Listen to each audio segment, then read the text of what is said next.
আসসালামু আলাইকুম ওয়া রাহমাতুল্লাহি ওয়া বারাকাতুহু। আজকে আমরা আলোচনা করব জিনের অস্তিত্ব নিয়ে কেউ যদি অস্বীকার করে সেক্ষেত্রে সে কি কাফের হয়ে যাবে কিনা, সে কি তার ঈমান থাকবে কিনা, আসলে জিন বলতে কিছু আছে কিনা।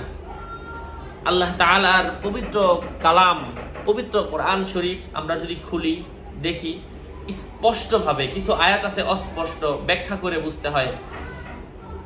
সরাসরি কোরআনের মধ্যে অনেকবার আল্লাহ তাআলা জিনের কথা বলেছেন। সূরাতুল জিন নামে সূরাও আছে। জিনের অস্তিত্ব যদি না থাকে, জিন নামে কেন সূরা আল্লাহ তাআলা নাজিল করবেন? সূরা জিন আপনারা শুনেছেন এবং আপনারা অধিকাংশ জানাজার মধ্যে গেলে শুনেন, উলামায়ে কেরাম বলেন ওয়ামা খালাকতুল জিন্না ওয়াল ইনসা ইল্লা লিয়াবুদুন। আল্লাহ তাআলার বাণী, আল্লাহ তাআলা বলেন আমি মানব এবং জিনকে সৃষ্টি করেছি একমাত্র আমার ইবাদতের জন্য। এই আয়াত থেকে আপনি কি বুঝতে পারছেন?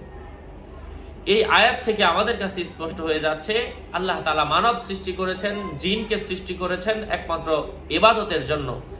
কিছু জিন দেখা যায়, কিছু জিন ভালো, কিছু জিন খারাপ, মানুষ তো সবই দেখা যায়।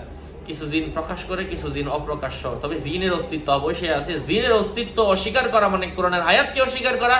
কোরআনের আয়াতকে যদি কোনো ব্যক্তি অস্বীকার করে তার ঈমান থাকবে না, বেঈমান হয়ে তার মৃত্যু হবে। এই জন্য এখনো যদি বাঁচতে চান যারা অস্বীকার করেন, ঈমান আনতে হবে। আল্লাহ তাআলা আমাদেরকে বোঝার তৌফিক দান করেন। আসসালামু আলাইকুম ওয়া রাহমাতুল্লাহি ওয়া বারাকাতুহু।